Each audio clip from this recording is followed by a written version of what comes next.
Hoy voy a exponer muy poquito del libro de Mario Bunge, Evaluando Filosofías, porque, como decíamos ayer, en modo Beuchot, hay que encontrar algún criterio para comparar hermenéuticas. Pues la filosofía en sentido amplio también es una hermenéutica, pues nadie ha evaluado filosofías y Mario Bunge pues tiene un criterio o un esbozo de criterio. Continuaremos muy brevemente, solo indicando unas preguntas, no expondré contenidos, de Manuel García Carpintero. Ya vimos ayer que según Axel Barceló, pues sí que hay un aire de familia, cierta intersección entre la concepción analítica de la filosofía y la hermenéutica, y Manuel García Carpintero es un pensador filosófico español que mayoritariamente publica papers en inglés y es el máximo exponente actual de la concepción analítica de la filosofía desde España, y a nivel mundial pues también. Un libro muy interesante para entender el lenguaje es Las palabras, las ideas y las cosas. Manuel García Carpintero fue profesor mío. Este libro, si no me confundo, es del año 1996. 96. El año 96 en Barcelona, cuando estaba en apogeo, por lo que hemos dicho, de la posmodernidad, Foucault, etc. Y compañeros míos, estudiantes, yo era estudiante, decían, mira, Carpintero ha sacado un libro con un título similar al de Foucault, de las palabras y las cosas. Y yo en broma les decía, yo creo que García Carpintero ni se ha enterado que un tal Foucault ha escrito un libro, Las palabras y las cosas, ¿no? De lo que decíamos ayer de las lagunas informativas, pero que a veces concepciones muy distintas, de espaldas una a la otra, se puede encontrar un puente, como vimos que hace Beuchot. Después, el plato un poco más fuerte de hoy es Jesús González Maestro, que realmente está construyendo ha construido un sistema de interpretación de toda la literatura y de todas las críticas literarias, ahora lo veremos.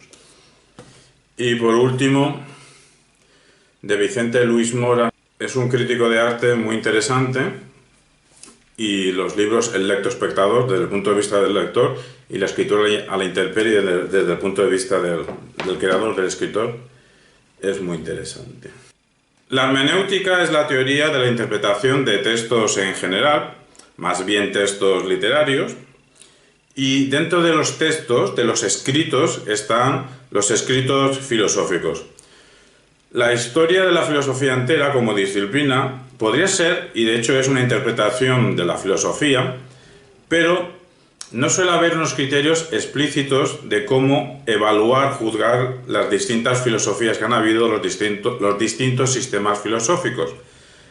Habría la necesidad de una filosofía de la filosofía, que de hecho existe. Todos los filósofos, todos los pensadores, de vez en cuando, ocasionalmente, nos dejan parágrafos y párrafos, nos regalan sus contenidos de lo que sea la filosofía. Y varios de ellos tienen libros titulados ¿Qué es la filosofía? Que si Deleuze, Ortega, son varios, Theodor Adorno tiene terminología filosófica, pero falta una evaluación de la filosofía.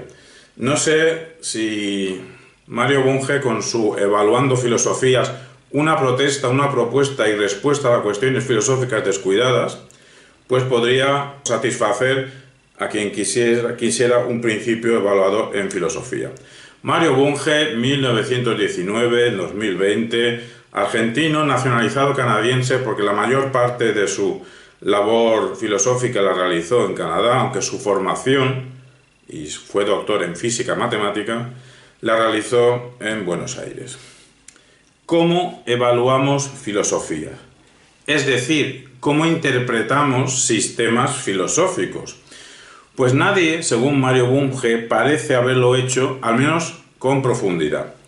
Nos dice Bunge que la adopción de un sistema filosófico no suele resultar de una larga deliberación. Después de estudiar varios sistemas filosóficos, compararlos, al final nos decantamos por uno de ellos, el mejor. No, Más bien eso tiene que ver con la predisposición de cada cual, según sus circunstancias, las necesidades de cada cual, según también sus circunstancias, y la oportunidad, que se te ofrezca ciertas oportunidades. Uno no elige sus maestros en sus asignaturas, o no, o más bien no, a veces hay poca elección, a veces la misma asignatura la dan dos profesores, ¿no? Pero no suele ser el caso. Entonces, a veces el estudiante elige un profesor sin saber quién es ese profesor, y de tener ese profesor, haber tenido otro año otro profesor, su trayectoria filosófica hubiese sido otra. Lo que acabo de decir también lo dijo y anteriormente, pero aquí no se trata de originalidad, Emilio Lledó, cuando vimos que a la filosofía no se llega tras a elegir un sistema filosófico, no se llega tras una ardua argumentación, sino por intereses. En cambio, nos dice Mario Bunge, nos recuerda que con la teoría científica, con la ciencia, no ocurre eso. En ciencia hay discusiones, pero bueno, más allá de las discusiones, el ser humano es un animal que disfruta discutiendo, pero hay cierta batería de criterios objetivos más o menos aceptados, que tienen que ver con la claridad, con la coherencia interna, con la adecuación a los datos empíricos pertinentes, con la concordancia con el resto del saber, con la originalidad, con la magnitud de los problemas que trata el científico, con la capacidad para resolver cuestiones pendientes y potenciar así una guía para nuevos investigadores. Estos son criterios que, según Mario Bunge, más o menos se pueden aceptar que son criterios de qué es una teoría científica potente, si cumple o suficientemente interesante. En cambio, las teorías filosóficas suelen aceptarse o rechazarse en todo o en parte sin emplear ningún criterio objetivo de este estilo. Unos criterios que sean claros y objetivos. Unos criterios que sean de evaluación. Más bien, las motivaciones es intuiciones varias, utilidades que necesitemos o aspectos incluso emotivos. Según como nos cuenten la biografía de cierto filósofo, posiblemente sentiremos una adhesión a seguirle, a empezar su lectura, y una vez que estamos enganchados a cierto filósofo, posiblemente el seguimiento pueda durar décadas. Las teorías filosóficas, pues, por muy racional y argumentativa que sea la filosofía, paradójicamente se aceptan de otra manera. Bunge adopta un criterio, según él preciso, en su primera formulación, que la voy a leer ahora mismo, no nos parece tan sumamente preciso, pero bueno, es solamente la primera formulación. Una teoría filosófica vale en cuanto ayuda a conocer, actuar, conservar nuestra herencia común y convivir. No negamos que todo esto son virtudes, pero conociendo a Bunge, de entrada no esperábamos más. Ese más a lo mejor viene después. Tampoco esperéis aquí un criterio sofisticado, que sea una fórmula matemática, como Mario Bunge suele hacer en las definiciones, ¿no? Va a ser un criterio muy simple. Bunge nos dice que cada filósofo define su propia disciplina filosófica y la corriente en la que se sitúa, y la define de tal manera que, si llega el caso, se atreve a descalificar las doctrinas que no le gusten. Cualquier profesor, quiera o no lo quiera, más tarde o más temprano, pues se le puede notar sus simpatías o sus antipatías filosóficas. Es algo que no se puede evitar o es de difícil salir de ahí. Bunge usa un criterio objetivo para evaluar filosofías, y es el siguiente: por sus frutos las conoceréis. Luego hace una definición menos metafórica o menos bíblica, menos dando un sermón, pero por sus frutos las conoceréis. Una ciencia sin contexto, dice Bunge, que a ningún sitio va a ir. Reconoce Bunge que los presupuestos son importantes. ¿Por qué? Porque si no, no hay manera humana de entender lo que quiso pensar el filósofo, contra quién quiso pensar, etc. Respecto a las ciencias sociales, lo que le interesa a Mario Bunge es que las ciencias sociales se adhieran a lo que se ha venido a llamar pensamiento sistémico. Mario Bunge tiene una manera de pensar que es el sistemismo, que la realidad se la puede catalogar de un sistema, y entonces el acercamiento a la realidad, cuanto más sistemático sea y sistémico, mejor. Nos dice Mario Bunge que cualquier intento filosófico de explicar la realidad podrá derivar a un sistema filosófico, porque cualquier problema filosófico no es un problema filosófico aislado que tenga que ver con la justicia. La justicia no tiene que ver con la justicia, tiene que ver con la realidad, con el conocimiento, con los valores, con cómo convivimos, con cuestiones lógicas. La teoría de la justicia de Rawls no es solo un libro de filosofía política. Nos dice Bunge que cualquier problema filosófico tiene que ver con toda una coordenada de problemas. Nos dice Bunge que toda investigación, está pensando en la ciencia, pero dice que en filosofía tendría que ocurrir lo mismo.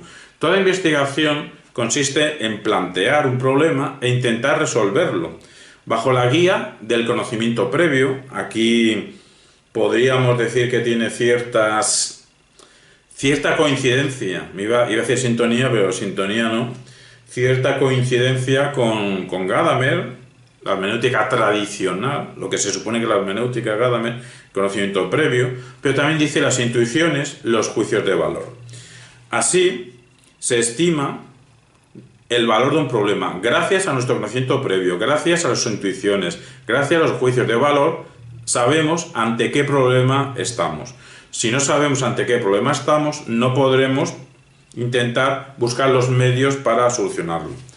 Todo esto que estoy diciendo no es que lo diga Bunge como una guía para cómo hacer filosofía. Lo dice porque para poder juzgar filosofía habrá que ver si la filosofía de turno está haciendo estas cosas o no. En realidad, ¿qué criterios de evaluación deben adoptar quienes quieran abordar problemas filosóficos que exigen investigación original y por lo tanto darnos nuevos hallazgos? Eso es la tarea de Mario Bunge en su libro Evaluando Filosofía.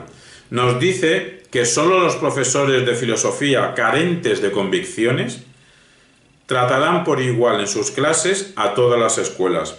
En ese caso dice o nos dice que su trabajo o nuestro trabajo, en tal caso si tratamos los profesores a todas las corrientes exactamente igual, nuestro trabajo será rutinario. ¿Qué debe hacer el investigador frente a toda esa multiplicidad de filosofías que se nos presentan? Hombre, la respuesta, dice Mario Bunge, que depende de ¿qué quieres? ¿Quieres enriquecer el conocimiento de la filosofía? Eso es una cosa. ¿O quieres quedar bien ante tus colegas, tus compañeros de facultad, de universidad? Eso será otra cosa.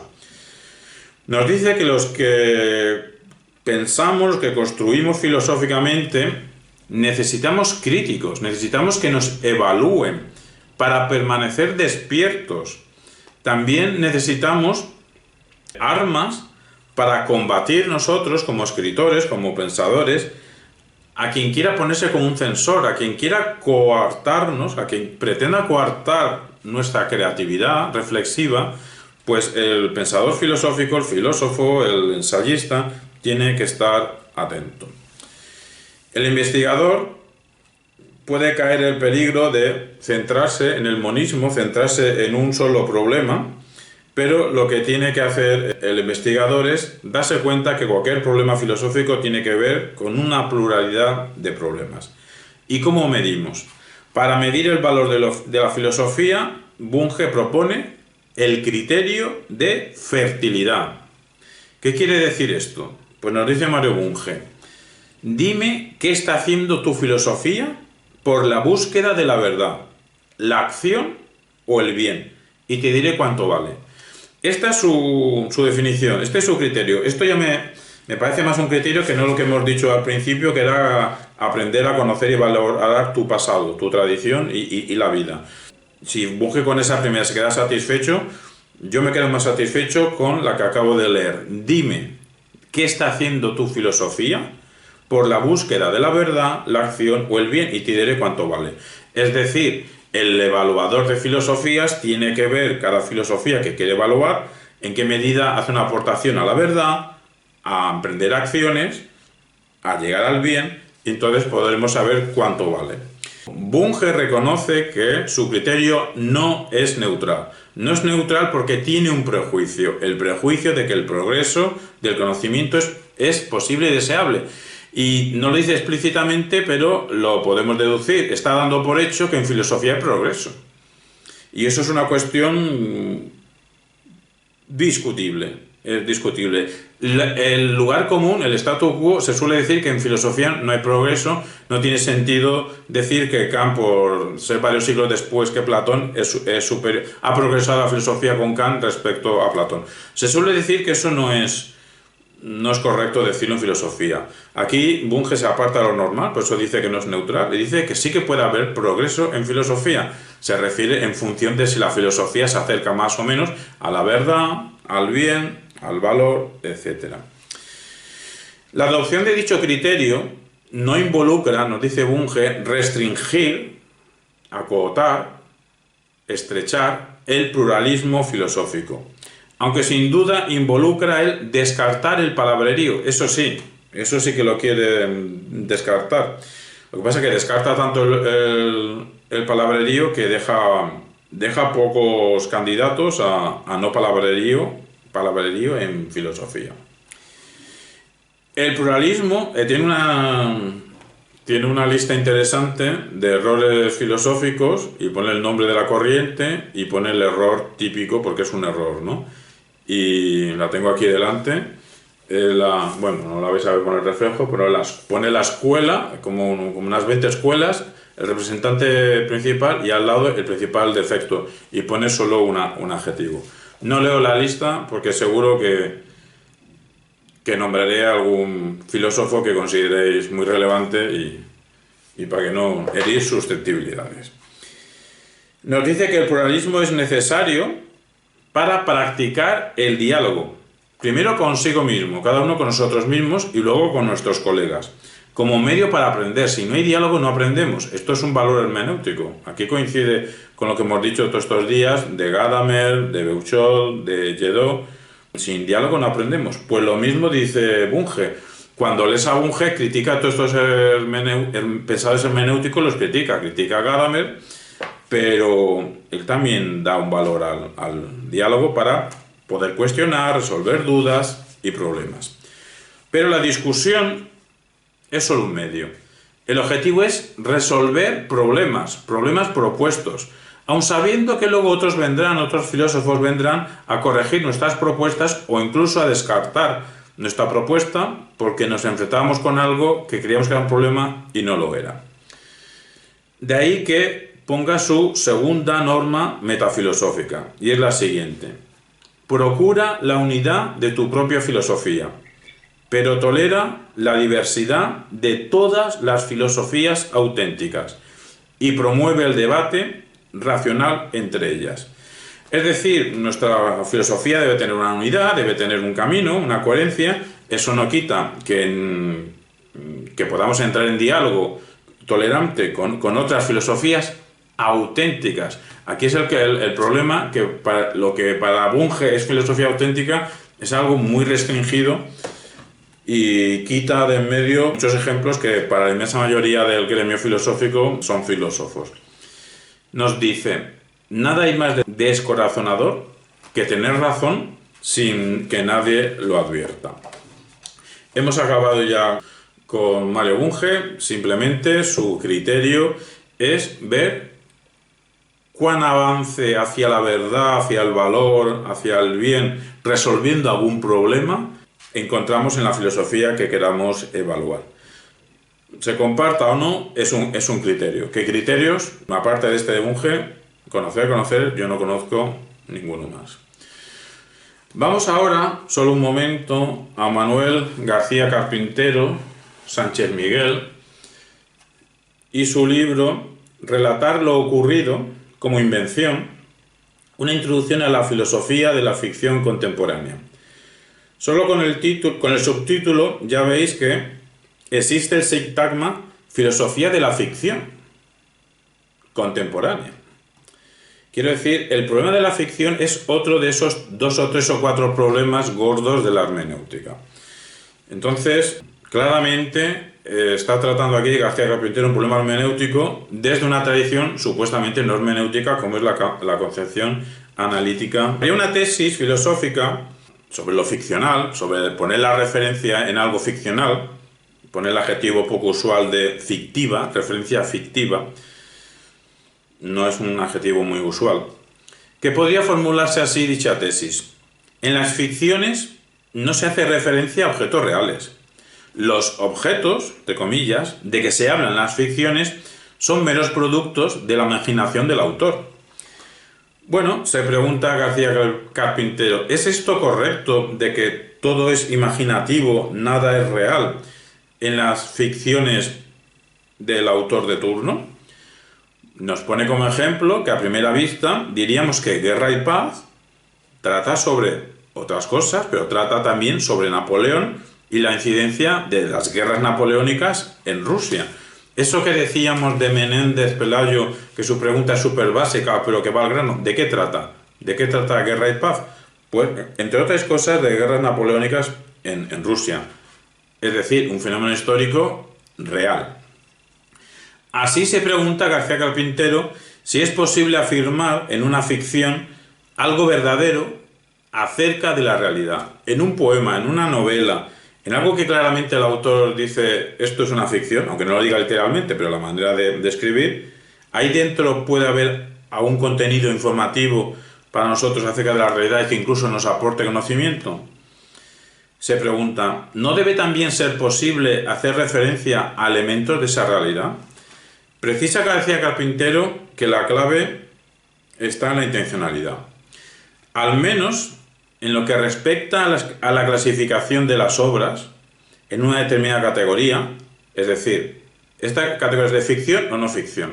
Cuando vamos a una librería, cuando vamos a un portal de internet de venta de libros, hay varias categorías. Y una categoría es obras de ficción, otra categoría, obras de no ficción. Y filosofía, ¿dónde la ponemos? ¿No? Normalmente se pone en obras de no ficción, aunque en muchos casos eso sería discutible con algunos ejemplares concretos. También para poder decir si algo es una novela o es una poesía, necesitamos unas categorías. Pues para García Carpintero la categoría principal son las intenciones de sus autores. Eso es determinante a la hora de poder razonar si algo es una obra de ficción o algo de no ficción. Se realiza García Carpintero unas preguntas muy interesantes que son las que voy a sintetizar lo único que quería decir con él, que es las preguntas que se hace son ¿cuáles son las diferencias entre abordar estas cuestiones que tienen que ver con lo imaginario en la manera que se desarrolla en el género filosófico o en el género de ficción? ¿Lo imaginario se trata de una manera distinta en filosofía que en una novela?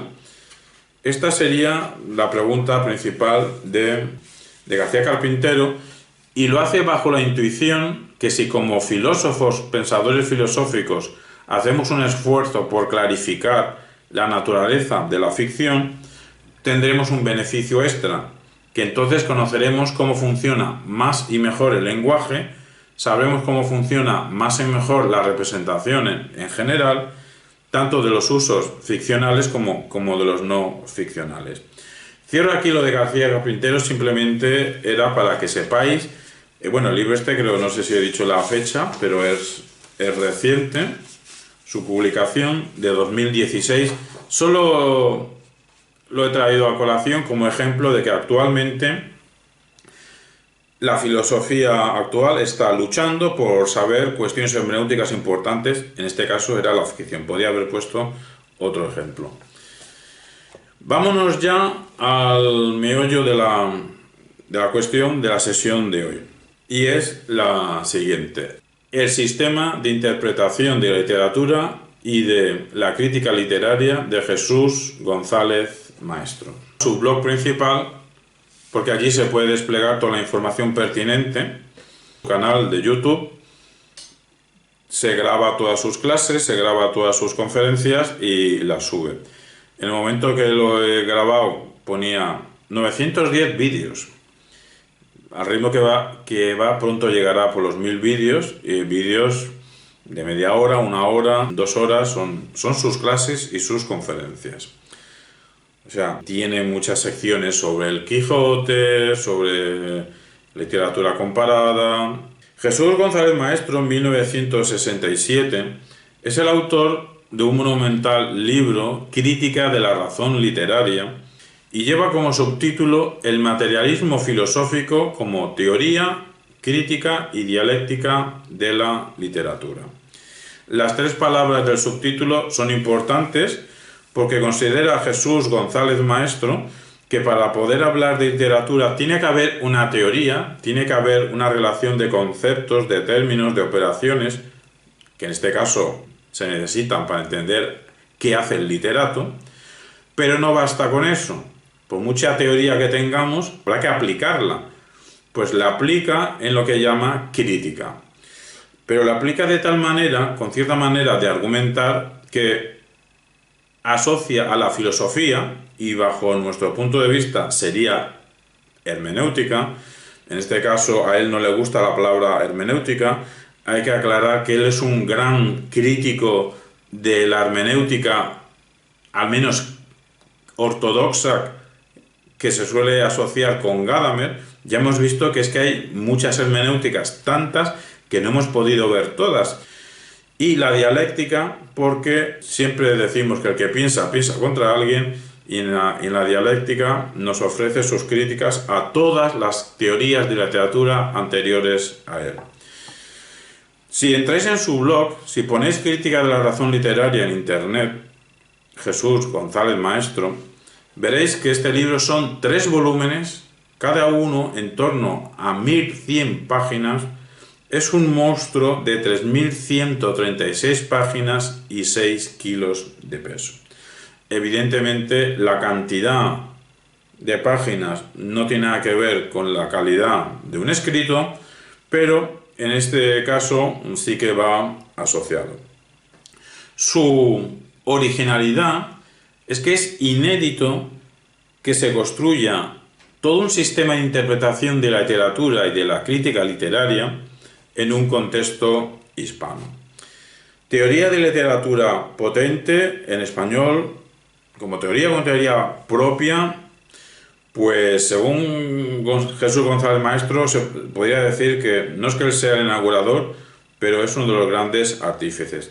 A decir verdad, Menéndez Pelayo es un gigante, es un monstruo, es un hiper mega sabio, pero lo que hizo fue historia de la literatura, fue el primer crítico literario. Si no tuvo tiempo de hacer una historia de la literatura, menos tiempo tuvo de hacer una teoría de literatura. Lo que pasa es que su teoría de literatura estaría de manera implícita en su estudio sobre la estética en general. Menéndez Pidal vimos que es el creador de la filología, de investigaciones científicas sobre el origen del castellano, el tránsito al español.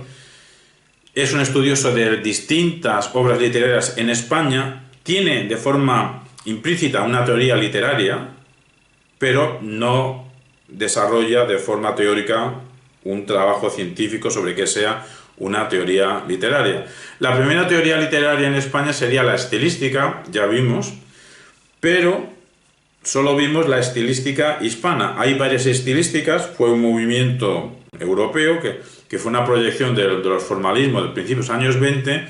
Entonces la estilística española es algo oriundo en España y que luego se desarrolló también en Hispanoamérica, pero tiene muchos préstamos de autores centroeuropeos. Antonio García Berrio también es un derivado de la estilística y digamos que de una posición 100% hispana sería Jesús González Maestro casi el iniciador. Para la exposición de hoy también hacemos uso de la entrevista reciente, ya de junio de 2020, pero bueno, no ha cambiado de opinión, la entrevista a Jesús González Maestro que le hace María Calle Bajo y Fernando Salazar Torres. Una de las cuestiones originales de Jesús González Maestro es que, según él, que es conocedor de todas las teorías literarias pretéritas, la suya es la primera teoría de literatura que realmente hace formula una definición de literatura más o menos explícita. En el resto de teoría de literatura hay ausente algo tan básico como una delimitación de qué sea literatura. La definición de literatura de Jesús González Maestro, dicha esta definición ahora de forma básica, es la siguiente. Literatura es una construcción, para empezar, es algo que operatoriamente hay sujetos que la hacen, no te llueve del cielo, es una construcción humana. Para nosotros diríamos, bueno, no nosotros, un servidor, quiero decir, la gente podría pensar, bueno, claro, humana, pues sí, claro, humana. No, pone humana para distinguir una obviedad, que los dioses no hacen las obras humanas. Digo, claro, los dioses no hacen las obras humanas, pero es que hay distintas tradiciones religiosas que tienen su libro sagrado, que es un libro cuya autoría directa o indirectamente procede de Dios. Entonces la literatura son construcción humana.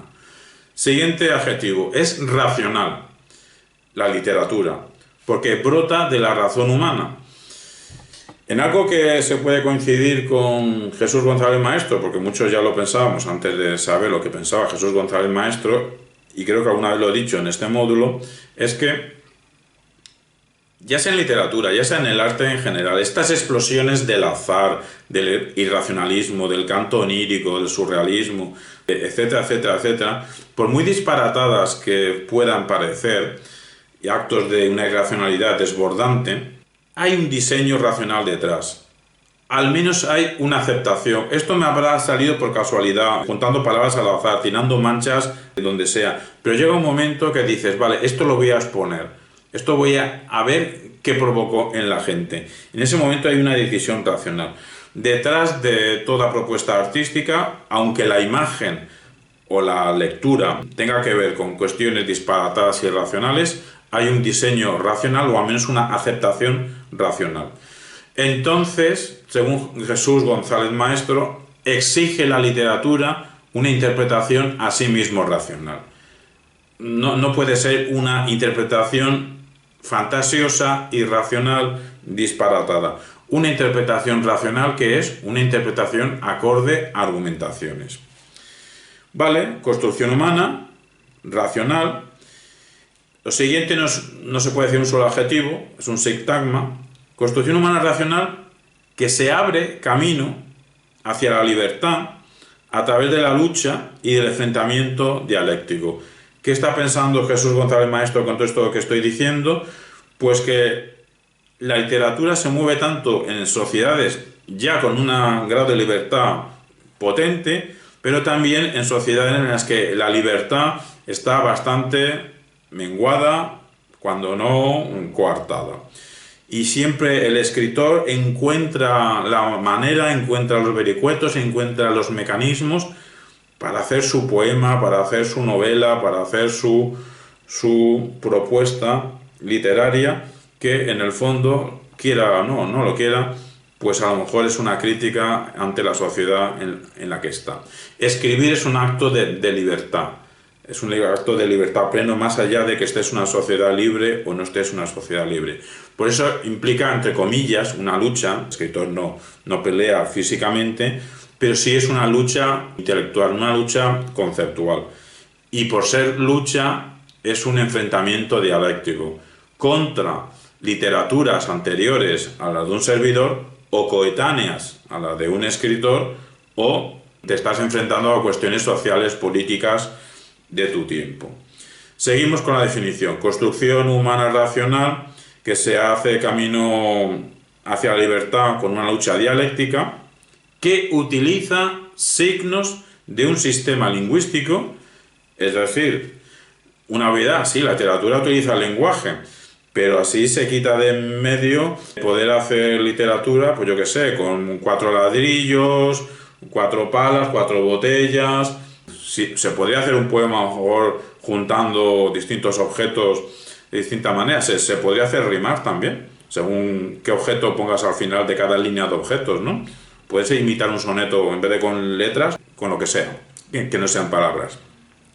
Un sistema de signos lingüísticos con un valor estético y que otorga un estatuto principal a lo ficcional. Lo ficcional para Jesús González Maestro es súper principal para saber que estamos ante una obra literaria. Si no hay componente ficcional, no estamos en literatura.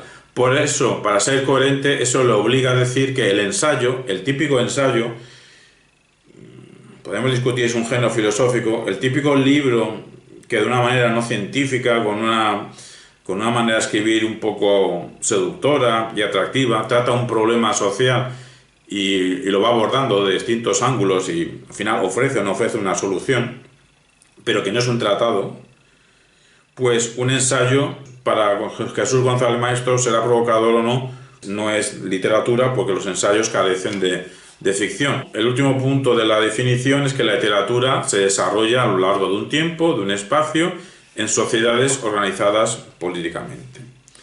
Bien, tras esta definición de literatura en Jesús González Maestro, que según él no hay o no suele haber definiciones de literatura en el estructuralismo, en la estética de la recepción, etcétera, en los formalismos rusos, etcétera, etcétera.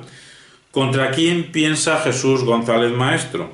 Pues de una manera crítica pero beligerante. Si veis algún vídeo suyo ya veréis cuán beligerante es capaz de llegar a ser, pues contra lo que él denomina pseudo-teorías literarias. Que narrarían estas pseudo-teorías literarias sobre ideologías, sobre fanatismos. Está pensando contra teorías literarias en el fondo reduccionistas y por eso falaces. ¿Por qué reduccionistas? Muchas veces hemos dicho que hay tres materiales retóricos clásicos. En campo de literatura sería el escritor, la obra y el lector. Pues bien, si te reduces a un único y exclusivo de estos elementos, o básicamente estás haciendo una reducción. Entonces en ese momento es falaz. Jesús González Maestro, cualquier teoría literaria que se le ponga encima, enseguida le pone la etiqueta de que si se reduce al autor, a la estructura o al lector.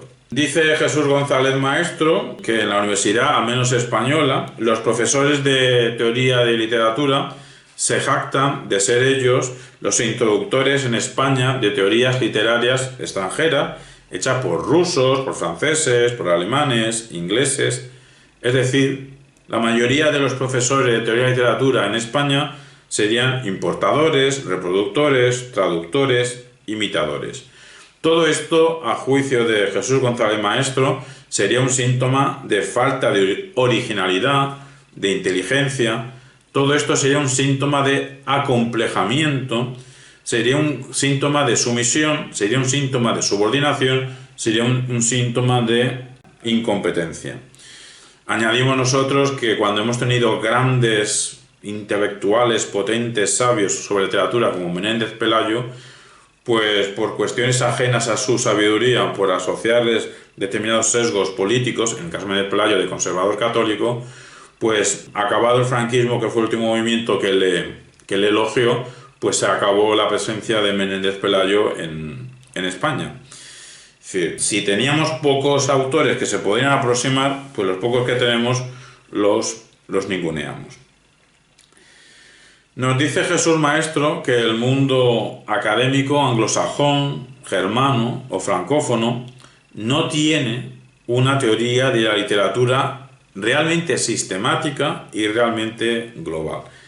Y él reta a quien piense así que le ponga el ejemplo de dónde está esa literatura sistemática y global construida en inglés, en alemán o en francés. Nadie lo ha construido. Lo que sí hay es teorías literarias parciales, ablativas. Ablativas se refiere a que amputan.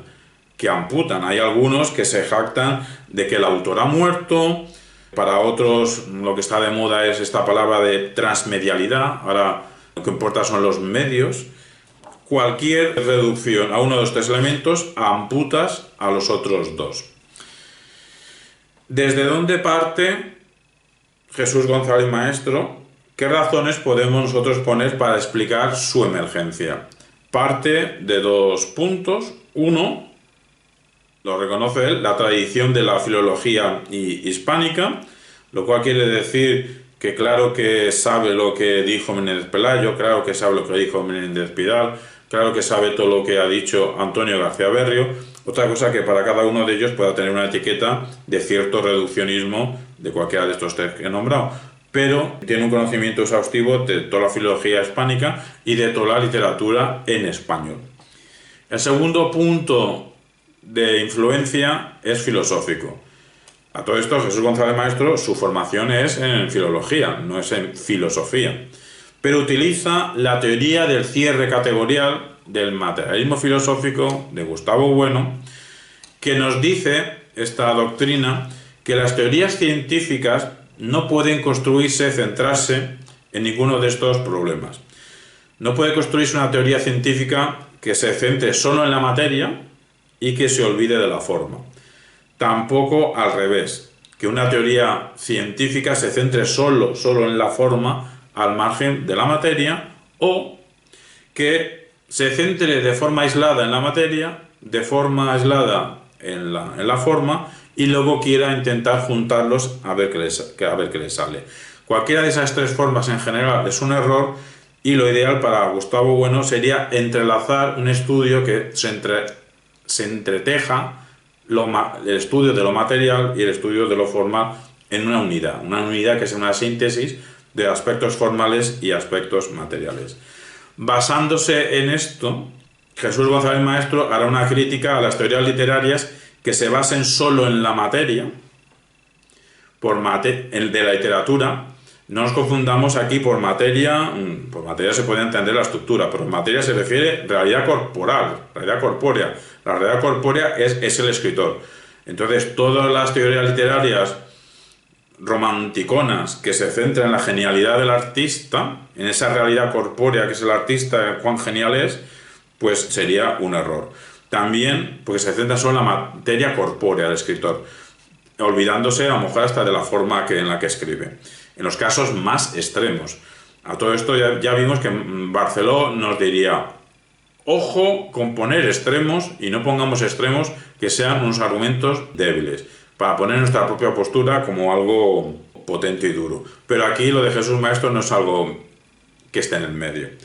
También sería un error en literatura pues centrarse únicamente en la estructura, al margen de la realidad corpórea del autor y de la realidad corpórea del lector. Y es que también critica las teorías que se centran solo en el lector, porque nos empiezan a hablar de un lector ideal, tan ideal que no tiene nada que ver con los lectores que somos nosotros de carne y hueso. ¿En qué consiste esta magna obra de la crítica de la razón literaria? Tiene una sistematización, y eso se puede apreciar. No voy a explicarla, solo voy a decir el índice, el abreviado evidentemente, y no estaríamos aquí mucho rato. 3 tomos. Primer tomo tiene 8 capítulos, 8 puntos, y a capítulo por punto. El primer tomo es teoría de literatura. Ya hemos dicho que si no tienes una base científica de categorías, de conceptos, luego no puedes aplicarlo, hacer una crítica a obras literarias concretas. Teoría de literatura, un capítulo sería pues saber cuáles son los postulados fundamentales. Hace falta saber los conceptos fundamentales, los va desarrollando. El segundo punto es tener un concepto claro y distinto de literatura, ya lo hemos dicho, una construcción humana, racional, que se hace camino a través de la libertad, con una lucha dialéctica, utilizando signos lingüísticos a los que se les da un valor estético, con un componente ficcional dentro de una sociedad política. 3. Una genealogía, una explicación sobre el origen de la literatura. Ahora, dentro de unos minutos lo vamos a ver, pero es que según Jesús González Maestro no hay ninguna teoría de la literatura que explique el origen de la literatura. Ninguna. En el caso de que eso sea así, es algo sorprendente. Que no expliquen el origen de la literatura y que no definan la literatura, si eso es así, de que ninguna lo cumple, pues vaya teorías de la literatura que son. El cuarto aspecto es una ontología, o sea, un estudio de la realidad, una ontología o exposición sistemática de los materiales literarios.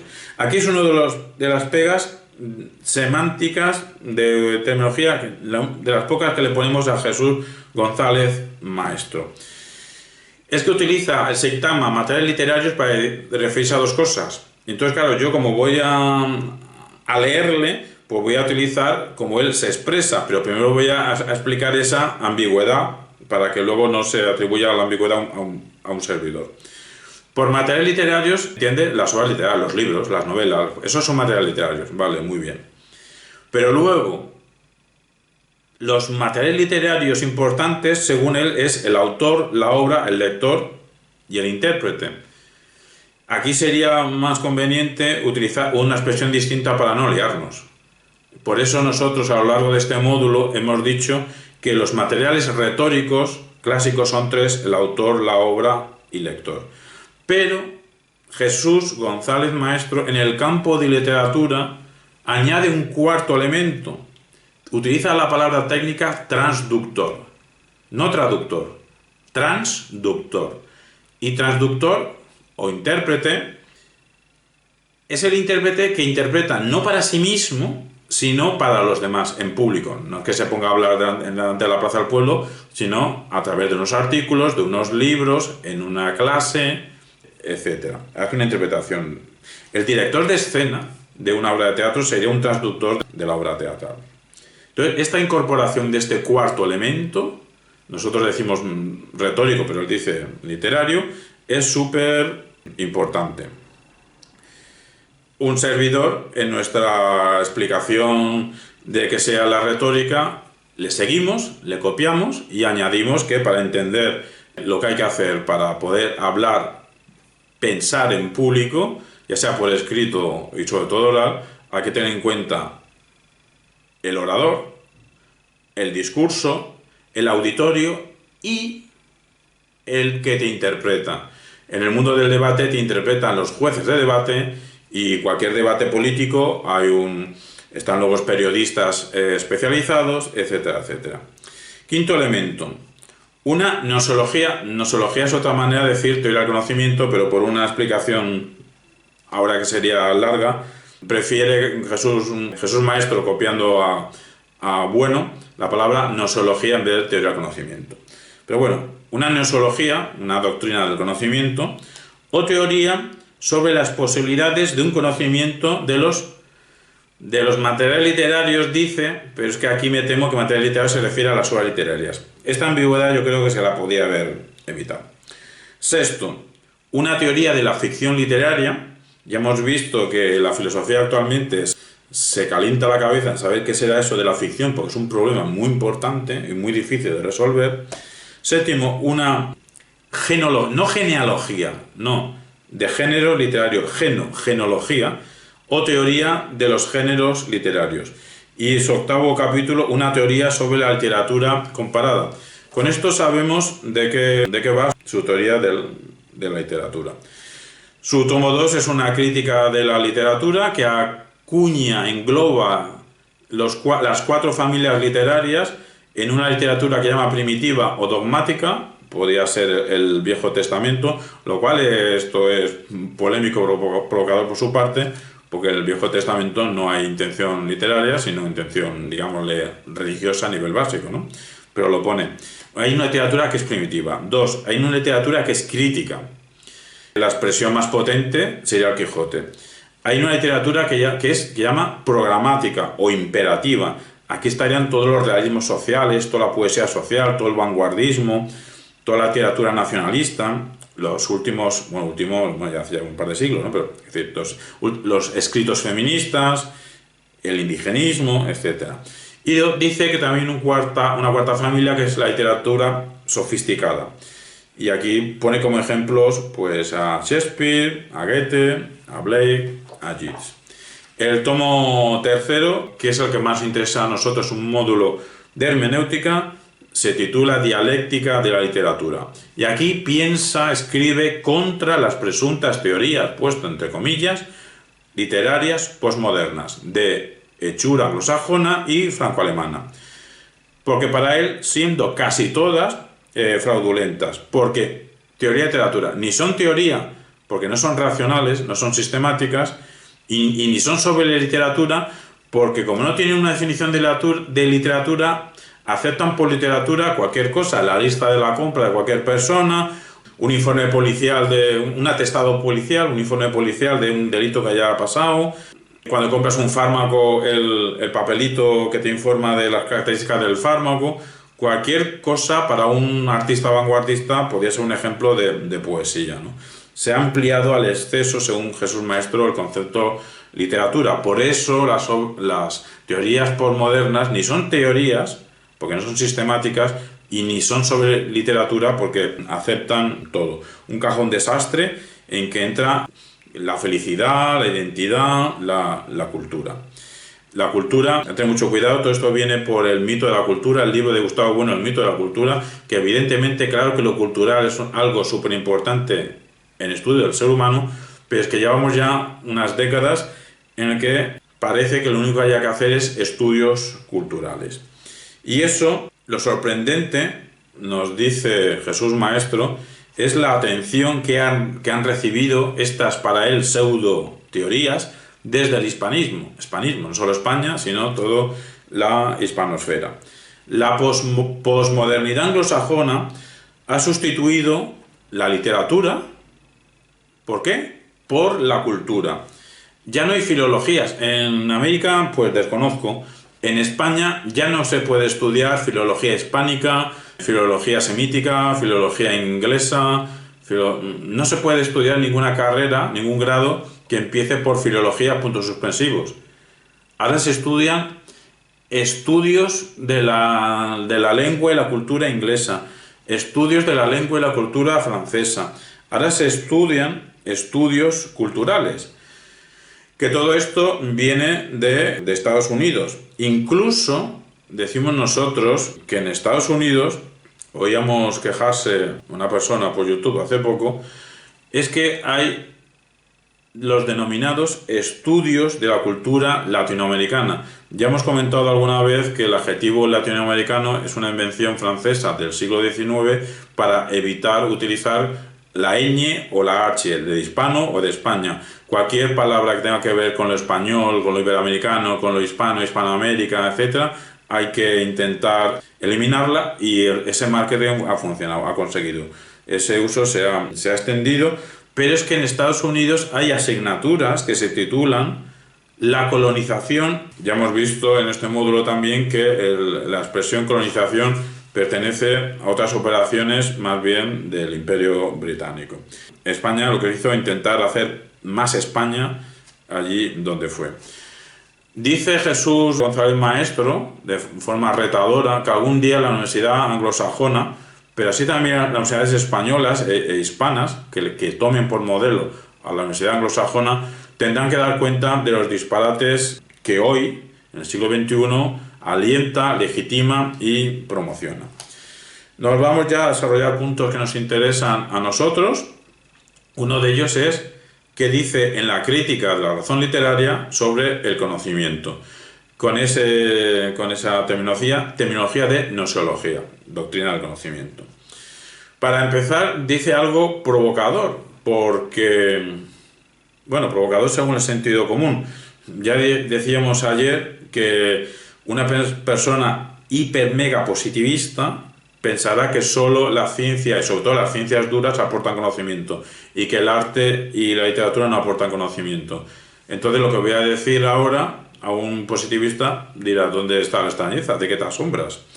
Pero entre otro tipo de personas hay cierto consenso de que el arte en general y la literatura en particular, en cierta medida, algún conocimiento aporta. Lo difícil será cuantificar y valorar cómo aporta el conocimiento a la literatura y el arte, pero entre ciertas personas del ámbito de las humanidades se da por hecho que aporta conocimiento. Pues Jesús González Maestro lanza la tesis provocadora de que la literatura no aporta conocimiento ninguno. Pero es que dice que es al revés. No es que nos creamos algunos de las humanidades que llegas más o menos ignorante o falto de sabiduría y llegas al Quijote o a otra obra equivalente Y bueno, equivalente hay pocas, con el Quijote. Y después de la lectura aumenta tu sabiduría. No, no es así. Es que es al revés. Dice que la literatura, para ser leída, entendida, comprendida, esto es nuestro tema de hermenéutica, para ser leída exige conocimiento en el lector. Es que como no seas un lector competente en geopolítica, en arte, en ciencia, en sociedad y en un sinfín de cosas más, no vas a entender como hay que entender ciertas obras literarias.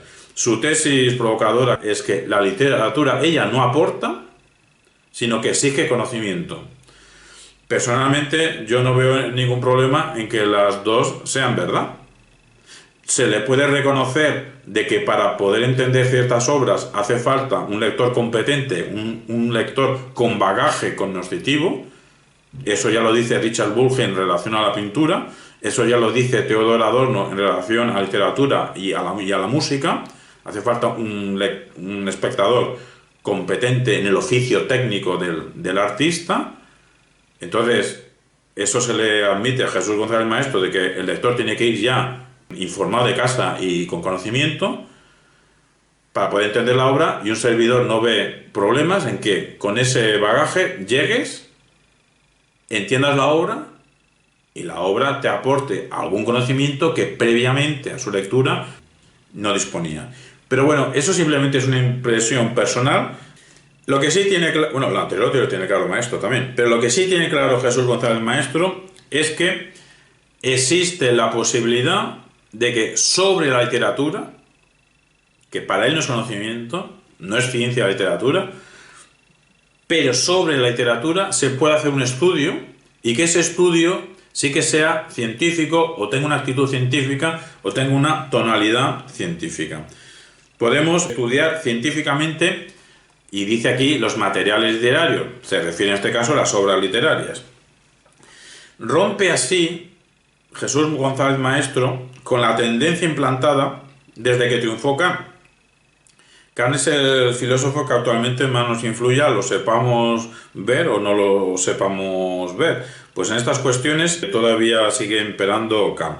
Porque desde Kant, desde que triunfa su criticismo, cuando estudiamos cualquier material literario, damos por hecho de que eso es un objeto sobre el que habrá que hacer interpretaciones sensibles, que tienen que ver incluso sobre los sentimientos, los afectos, las intuiciones, pero que no hay que hacer interpretaciones inteligibles, racionales, sobre cuestiones artísticas. Incluso si nos queremos remontar a Platón, pues los filósofos están acostumbrados desde Platón a desautorizar al arte en cuestiones de racionalismo, como si el filósofo le dijese al artista: sobre cuestiones de racionalismo, de utilizar la razón, artista, no te las des de racional, porque el filósofo es el experto de racionalidad, ¿no? Desde Platón se parece que hayamos expulsado a los artistas la capacidad de actuar racionalmente, cuando si vemos cómo operan, vemos que es todo lo contrario. También nos recuerda González Maestro que la reforma protestante alemana también redujo el arte a las sensaciones. Todo esto provocó que cuando emerge la estética, una disciplina que era una disciplina de la teoría del conocimiento, de cómo conocer con la sensibilidad, eso es la estética. Pero al final, esa doctrina de la sensibilidad, al final acabó siendo pues teoría del arte.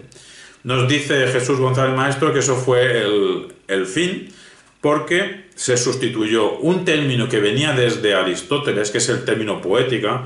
Supongo que todos sabemos que poética en Aristóteles no quiere decir poesía, quiere decir producción.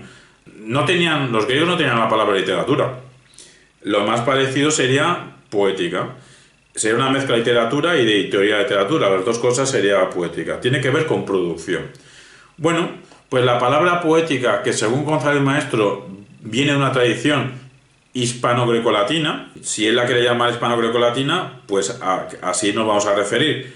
Lo que pasa es que por orden cronológico, un servidor preferiría llamar tradición grecolatina hispana. Pero bueno, él lo llama así. Pues desde que irrumpe la palabra estética y como doctrina y se separa del conocimiento y se convierte en teoría del arte, pues lo sensible eclipsa, anula a lo inteligible. Y esto nos dice González Maestro que beneficia a todos contentos. A los científicos, porque así les exime de ocuparse de cuestiones aparentemente poco importantes, sensibles, y ellos, los científicos, se van a ocupar de cuestiones más importantes, cuestiones que dan más beneficio económico, como es la industria bélica, en su momento las técnicas esclavistas, a eso se pueden dedicar los científicos. Los filósofos también contentos, porque entonces ellos se quedan con la cuota de racionalismo, al menos en las humanidades, en las ciencias humanas. Si los poetas, los artistas podían ser unos rivales, si los echamos al campo de la sensibilidad, los filósofos nos quedamos con la racionalidad, contentos. Y los poetas, pues también contentos, porque han sido expulsados al reino de la máxima libertad, pues a utilizar la libertad. Y como supuestamente yo como artista no soy racional, pues me puedo explayar en el irracionalismo y hacer cánticos del inconsciente, dedicarme a la conquista de la felicidad y todas estas cosas que realmente dice Jesús González Maestro que son las que se dedica la posmodernidad, la conquista de la felicidad, el estudio del inconsciente, son los grandes objetivos en un principio del romanticismo anglo-germánico y después en la posmodernidad anglosajona. Este contexto pues nos sitúa a la literatura en una situación que quien quiere interpretar literatura con este contexto lo va a interpretar pues desde la propia literatura y se impide el acceso científico a la literatura. La interpretación científica de las obras literarias es que nos dice Jesús González Maestro que aunque lo quieran negar cualquier posmoderno, es que de hecho en la práctica existe y existe constantemente. En las metodologías para hacer una datación filológica de cualquier manuscrito. Existe técnicas forenses, lingüísticas, para saber si un texto es de un autor o de otro autor. Esto que vino en un principio para saber si un texto anónimo de qué autor era, al final se aplica en investigaciones policiales para saber si un texto encontrado lo hizo tal persona o no lo hizo, ¿no? Es decir, ¿por qué? Porque hay unas técnicas científicas que tienen que ver con la manera de escribir. Igual cuando se elaboran ediciones críticas de una recopilación de la obra principal de un poeta, de un novelista, esa elaboración de la edición crítica tiene unos criterios racionales, sistemáticos, etc. La teoría de la métrica es una actitud racional, etcétera, etcétera. El caso es que la crítica de la razón literaria distingue entre tres cosas, que no nos confundamos. Una cosa es la literatura, que el crítico de la razón literaria, para él la literatura va a ser un campo donde investigar las obras literarias, y las obras literarias, eso sería las cosas reales, los libros son reales, es una ontología, una realidad. Eso no hay que confundirlo con la teoría de esto, que es la teoría de la literatura. La teoría de la literatura comprende un conocimiento científico. ¿Por qué? Porque maneja conceptos. Y con esos conceptos es capaz de estudiar estas obras literarias. Y tiene unos materiales literarios o materiales retóricos principales: el autor, la obra, el lector y el transductor o intérprete para los demás. Todo esto que acabo de decir, de la teoría de la literatura, tiene que ver con la gnoseología, el conocimiento que hace falta para entender una obra literaria. Y el tercer elemento que no nos confundamos es la crítica de la literatura. La crítica de la literatura es la interpretación crítica. He ahí la presencia de Jesús González Maestro en este módulo de hermenéutica, subrayando que él no considera que lo que él haga sea hermenéutica. Él se considera a sí mismo un enemigo, un luchador contra la hermenéutica. Lo que tiene en la cabeza es Gadamer y Emilio Lletó. Pero literalmente afirma que la crítica de la literatura es interpretación crítica, y eso es interpretación dialéctica, ver cómo cada obra literaria es una lucha contra qué. Bueno, el intérprete no lo tiene que aclarar. Esta crítica de literatura se puede realizar de forma ensayística de tal modo que se le puede englobar bajo la palabra filosofía. Esa es su manera de etiquetar. Desde un módulo de hermenéutica diríamos que se está refiriendo a lo que otros denominamos hermenéutica, porque interpretación crítica, dialéctica, de una forma ensayística de las obras literarias, pues eso es una definición de hermenéutica. Como él no se considera ni hermeneuta ni pensador hermenéutico, pues utiliza que eso es filosofía. Nos dice una cosa interesante sobre el intérprete, la creatividad y la libertad que tiene el intérprete, y para eso distingue entre seguidor, que será lo más bajo, lo siguiente discípulo y lo siguiente intérprete. El seguidor simplemente es el que sigue a alguien que tiene delante, ya está. Discípulo es un seguidor, pero un seguidor que obedece a su maestro de forma a veces ciega y a veces acrítica. Y el intérprete es alguien que analiza la obra de un autor, al margen de que el intérprete sea seguidor o discípulo, eso da igual, es alguien que analiza la obra del autor, que analiza con conceptos científicos, sabiendo ideas filosóficas, etcétera, etcétera, etcétera. La crítica de la razón literaria tardó físicamente 15 años, según él 2 décadas, porque entre que piensa, pero escribiendo 15 años. Pero en esos 15 años no es que estuviese parado, no es que estuviese escondido en su casa y cuando ya tuviese las 3.000 páginas saliese al mundo y decir, aquí está, esto es lo que he hecho. No. Iba publicando libro tras libro. Por ejemplo, de todas estas cosas que hemos dicho del índice, lo ha ido sacando en libros. Sí que me acuerdo cuando le hice el seguimiento, pero que en los últimos 24 años, pues desde 2020 hacia atrás, en sus últimos 24 años ha publicado 24 libros. Entonces, uno de esos libros es El origen de la literatura. Claro, yo voy ahora a hacer una exposición de 1 minuto o 2 o lo que sea, breve, y no va a corresponder a la exactitud, sistematicidad de lo que él expone. Lo que nos dice el maestro es que él hace una genealogía de literatura, pero que tiene que ser retrospectiva. Él no es un arqueólogo. Su genealogía literaria es retrospectiva. Desde el presente, con los datos que tenemos, intenta ir hacia atrás. Y llega un momento que a partir de ahí ya puede hablar de literatura. Que antes se puede hablar, a él le faltan datos, entonces no se lo va a inventar. Nos dice que identificar, no se puede identificar una geografía concreta y un tiempo específico, así como fuese la datación del carbono 14. No. Pero nos dice que la literatura es una construcción esencialmente, y otra vez con el adjetivo, hispano-grecolatina, que a lo mejor un servidor preferiría grecolatina-hispana por la cosa cronológica. Pero bueno, él dice que el componente de la cultura griega, de la cultura latina y luego en posteridad la cultura hispánica en general, pues es un componente esencial. Bueno, vayamos hacia lo que él quiere decir. Nos dice que la literatura es el resultado de la combinación de una serie de hechos. Y esa serie de hechos han ido aconteciendo a partir de la propia evolución humana, hasta alcanzar, al menos en Homero, su objetivación. Elementos aislados aparte, sueltos, a ver los ailos, con anterioridad de Homero. Fuera de Grecia, a ver los ailos.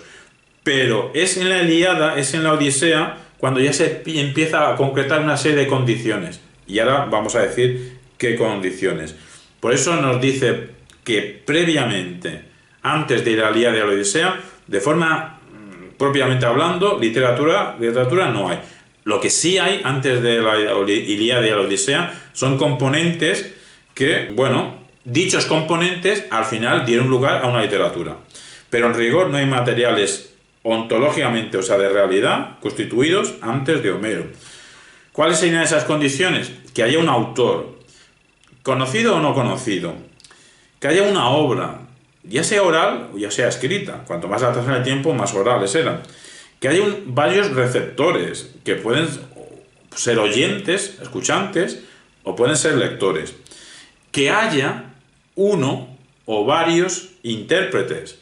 En el mundo antiguo más bien serían rapsodas, serían recitadores, posteriormente comentaristas, y lo que es imprescindible es que a nivel de contenido haya ficción. Si el que escribe no está dejando claro que eso es una ficción, no es literatura.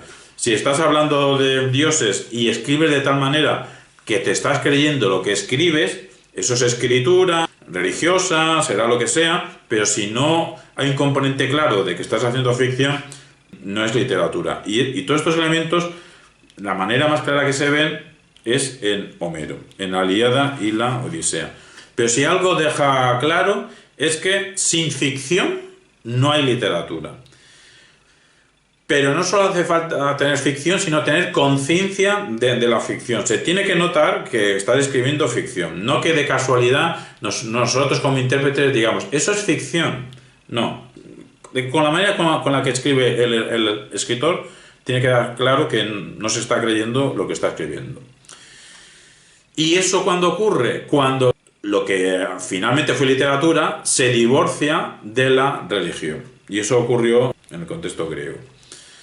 Aquí entonces hace falta definir ficción. Ficción es aquella materialidad.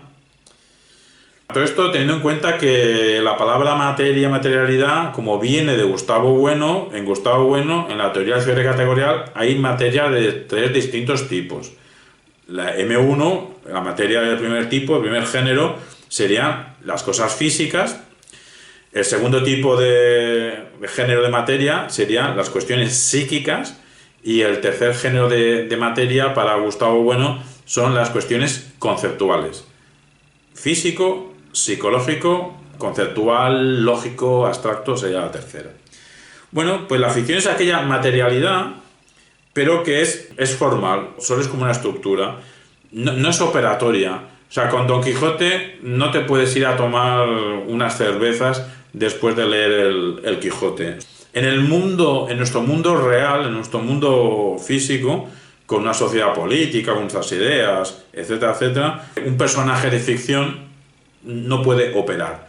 El personaje de ficción solo puede, entre comillas, operar en su entorno de ficción. Su existencia, la del personaje de ficción, es exclusivamente de una naturaleza, digamos, estructural. Es un elemento dentro de la arquitectura de una novela. La crítica de la razón literaria interpreta esta idea de ficción al margen de la noción aristotélica de verosimilitud. No tiene nada que ver un concepto con el otro. Hemos dicho antes que el Quijote no es equiparable con ninguna obra y lo justifica. Lo justifica con el siguiente eslogan. Bueno, el eslogan no es la justificación. El eslogan es para entender su idea fuerza y esa idea fuerza la justifica. ¿Cuál es la idea fuerza?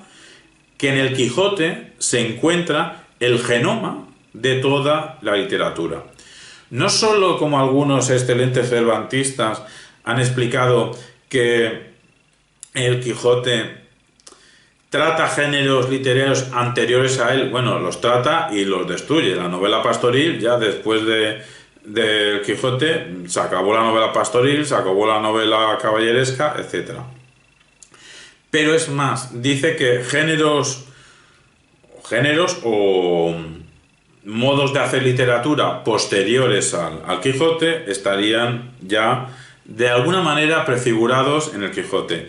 Pero llega el teatro de Bertolt Brecht, dice que también está prefigurado en Cervantes, etc.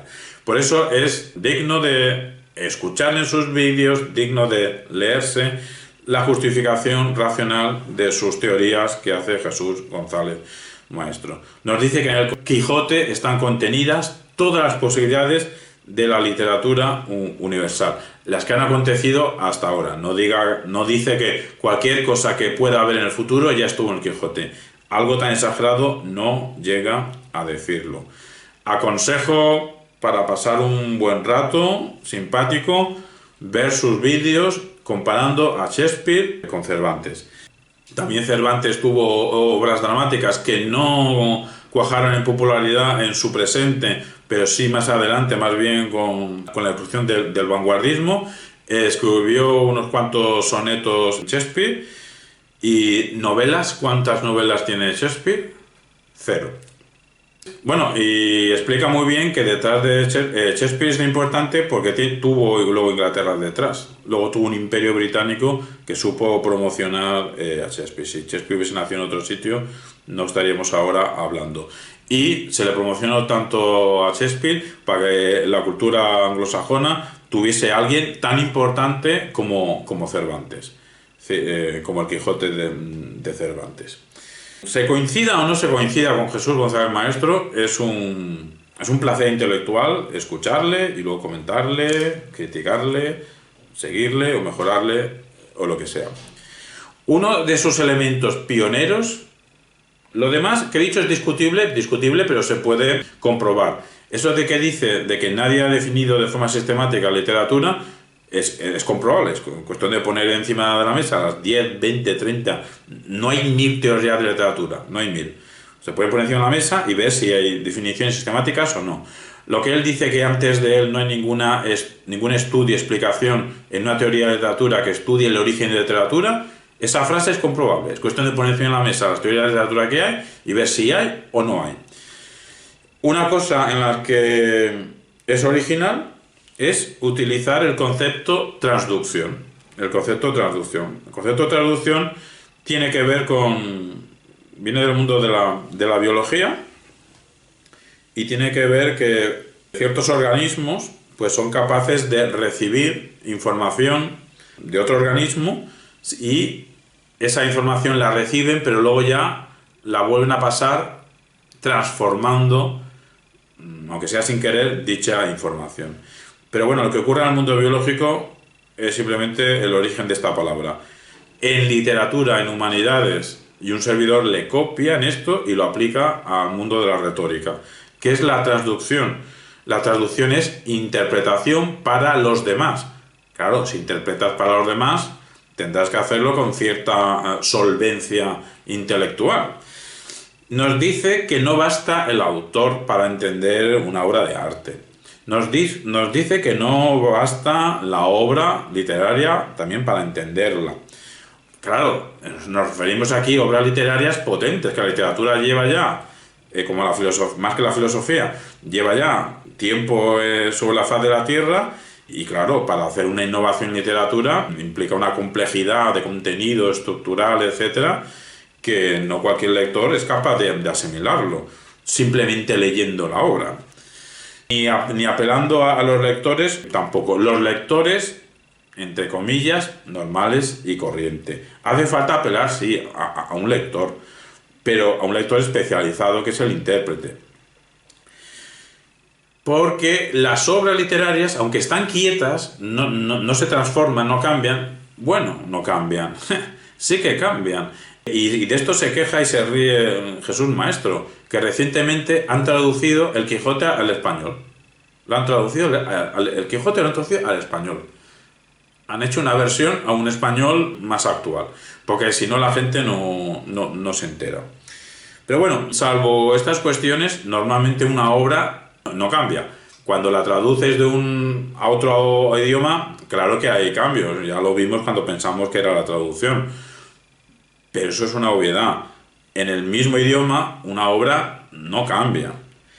Pero sí que hay unos cambios o tiene que haber unas transformaciones, y esas transformaciones de los hechos literarios los hacen los intérpretes competentes, los hacen los traductores. ¿Y qué es un traductor?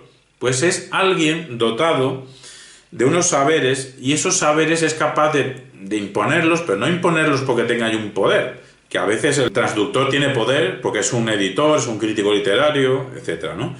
Pero tu imposición ante terceros y sobre terceros debería ser una imposición argumentativa. Lo que pasa es que el poder existe. ¿Qué es lo que impones? Sería propones, pero bueno, impones porque es que lo argumentas. Determinada interpretación literaria. Determinada interpretación literaria, que dicha interpretación literaria se hace de un día para otro. No es fácil interpretar el Quijote. No después de leerlo, a la tarde siguiente lo estás interpretando ya de manera lúcida y brillante.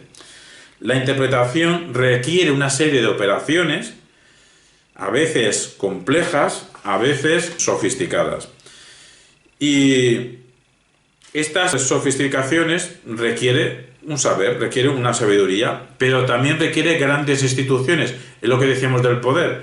Tú solo en tu cuarto no puedes hacer nada.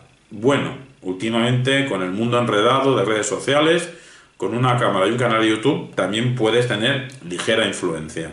Pero hasta ahora las estructuras interpretativas tienen que ver con universidades, editoriales, prensa, publicidad, política, Estado, incluso hasta policía en un determinado momento, jueces. Hay jueces que porque reciben una acusación son capaces de, aplicando la ley, parar una obra, porque a lo mejor esa obra tiene delitos de odio o cualquier cosa. O sea, un juez puede ordenar a la policía a que vaya a la imprenta a parar una obra. Me estoy refiriendo en función de la normativa de según qué países. En España, aunque sea poco dado a suceder, pues ha podido suceder. El ejercicio de la transducción, y mientras lo digo pregunto, ¿lo que va a decir ahora es infinitas interpretaciones? Que decíamos que eso era un problema hermenéutico. A ver qué nos dicen. Literalmente dice Jesús Maestro: la transducción es un constante reinicio de interpretaciones y transformaciones histórica, política y geográficamente. Lo voy a repetir rápido. Yo no sé si esto tiene algo que ver con las infinitas interpretaciones. Como tenga algo que ver, está cayendo en la posmodernidad. Más que infinitas hacia el futuro, lo que nos está diciendo, interpreto yo, posiblemente equivocadamente, que es que el intérprete tiene que conocer las interpretaciones anteriores para poder, es que dice reiniciar interpretaciones y transformaciones. Y todo esto influido por cuestiones históricas, por cuestiones políticas y por cuestiones geográficas. La formación de traductores nos dice, el formarles, el enseñarles a ser traductores, nos dice Jesús Maestro que eso es absolutamente imprescindible para poder preservar los conocimientos que aporta no la literatura, sino los conocimientos que aporta la teoría de la literatura, la interpretación. Nos dice Jesús Maestro que no podemos ni renunciar a una interpretación científica de la literatura, ni tampoco podemos permitir lo que él llama, parece un término belicista. Hablando de belicista, antes no lo he dicho, cuando él nombra universidades, editoriales, etcétera, estas grandes instituciones que influyen a la hora de interpretar, la última institución que nombra es a veces la guerra. A veces la guerra utiliza obras literarias como armas intelectuales, etc. Bueno, estamos diciendo que no podemos renunciar ni a una interpretación científica de la literatura, ni permitir que lo que él llama potencias extranjeras gestionen la interpretación de nuestra propia literatura.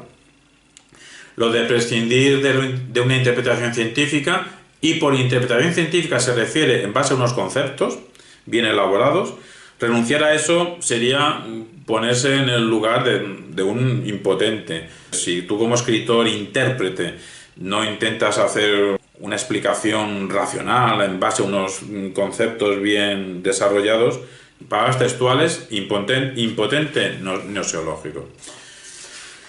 Cerramos casi ya, pero voy a leer algo de Jesús González Maestro. La hispanosfera debe formar traductores competentes para enfrentarse a las potencias foráneas. Os voy a leer parte de la introducción para ir conociendo el tono y el estilo.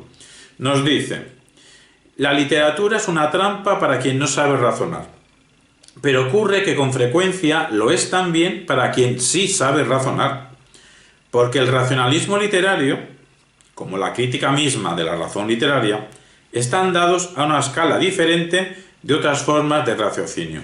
Lo que nos quiere decir aquí es que las obras de literatura y de arte no son irracionales, tienen una racionalidad. Lo que pasa es que es una racionalidad diferente a la racionalidad que pueda haber en la tabla periódica de química. No basta saber razonar para saber de literatura. No basta la filosofía para ejercer la interpretación de los materiales literarios, pues si no sabe de literatura, quien no sabe de filosofía, no es menos cierto afirmar que no sabe de filosofía quien no sabe de literatura.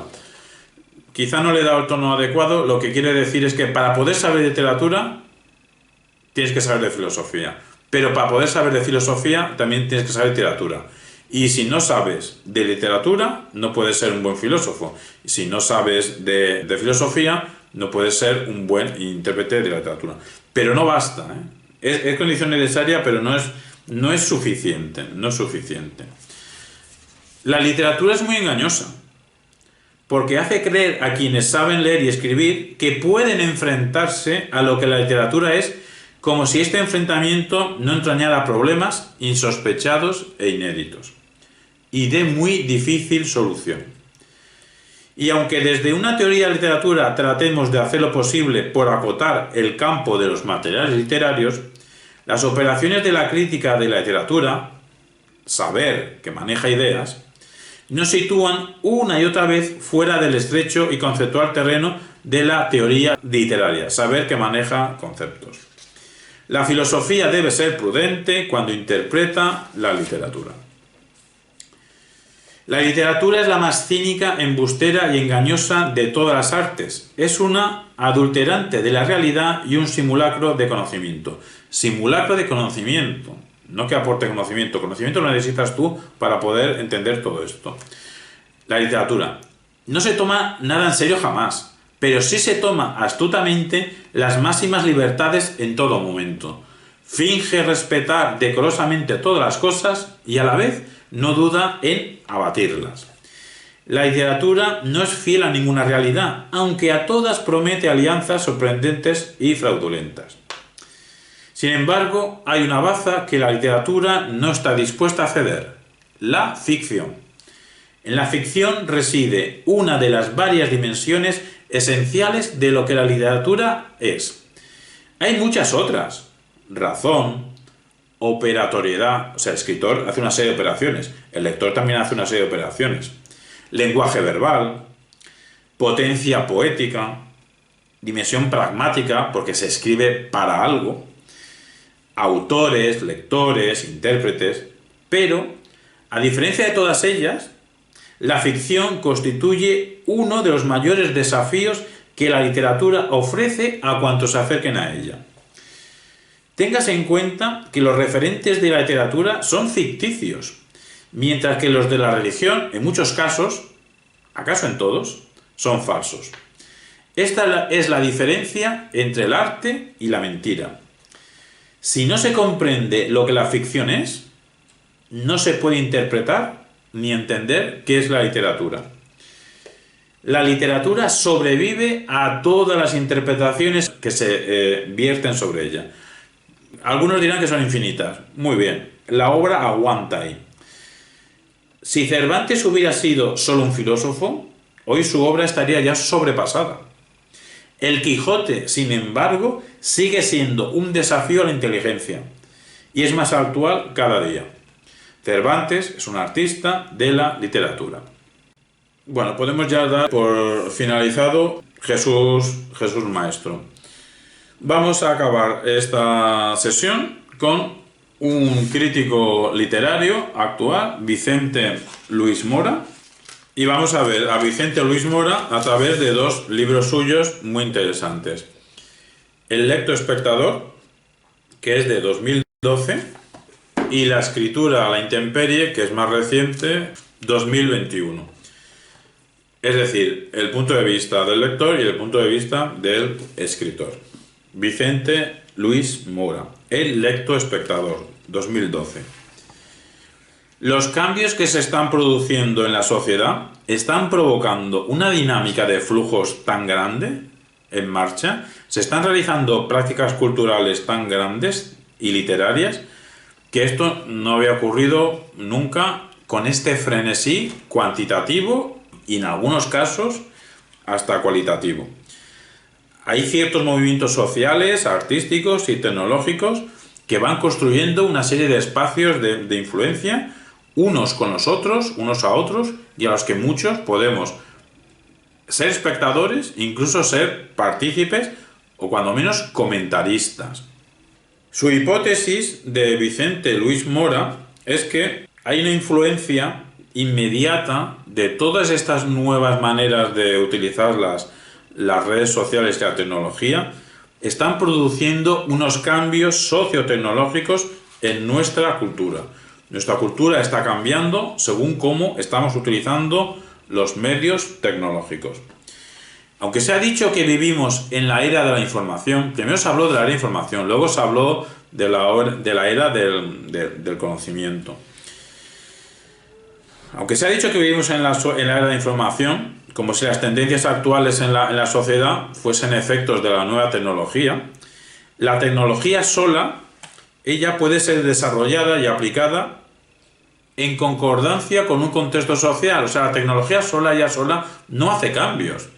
Es decir, la red sola, si no está en interacción con cuestiones sociales, no hay cambio que se produzca. Tecnología sola, no. La letra no basta, nos dice, pero la imagen tampoco. La letra no basta, la imagen tampoco. Entonces, ¿qué es lo que va a bastar a partir de ahora? La letra-imagen o la imagen-letra.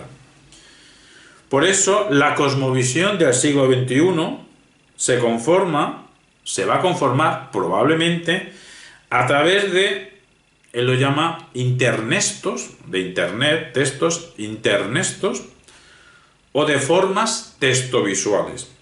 Aunque nosotros, personalmente, matizamos que esto de que haya un entrelazamiento entre la escritura, lo textual, con lo visual, esto hace siglos que se produce en la especie humana, El mezclar lo visual y lo textual a la vez, simultáneamente, no es un invento de finales del 20. Pero bueno, estamos en final del 20 y estamos en el 21, esto lo escribió en 2012, y se inventa un palabra que da título a su obra, lectoespectador, que sería aquel receptor de una forma artística compuesta de texto más imágenes.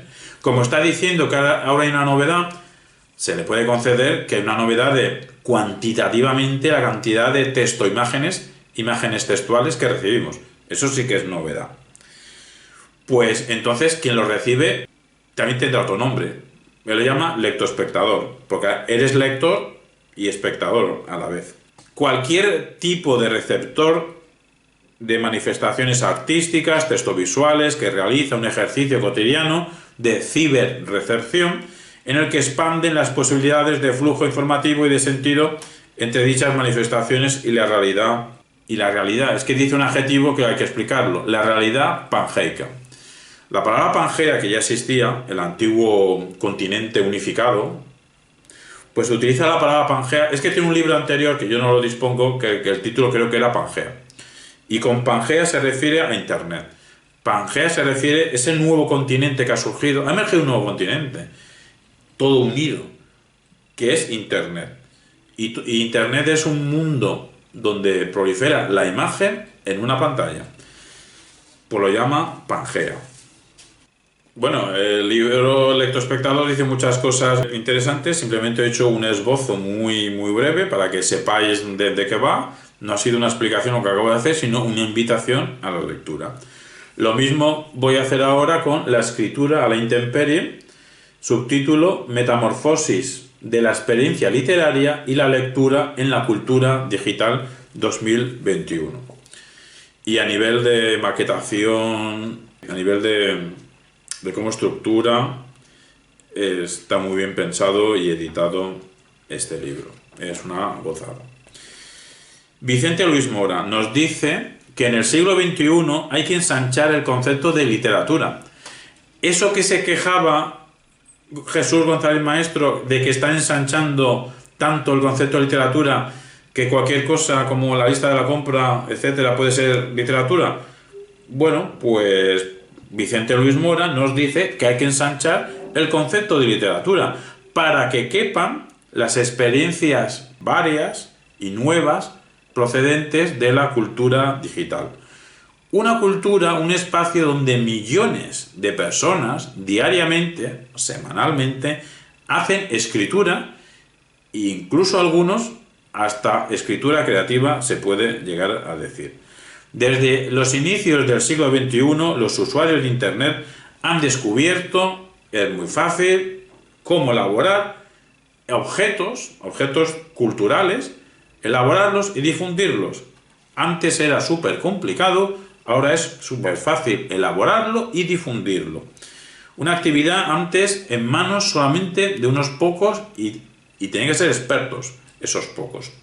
Ahora mismo esto se ha producido en masa. La escritura, la producción de imágenes, la mezcla de imágenes con texto, etcétera, en masa. Pero lo paradójico, nos dice Vicente Luis Mora, es que hay dos fenómenos que son opuestos, pero que se están dando a la vez al mismo tiempo. ¿Cómo puede ser eso? ¿Cuáles son esos dos fenómenos simultáneos? Uno, la lectura y la escritura se dice que han muerto.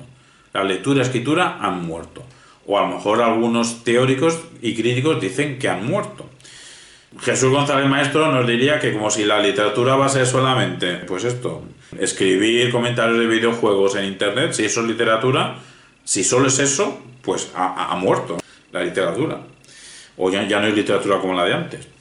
Pero el segundo punto es que hay más lectura y escritura que nunca.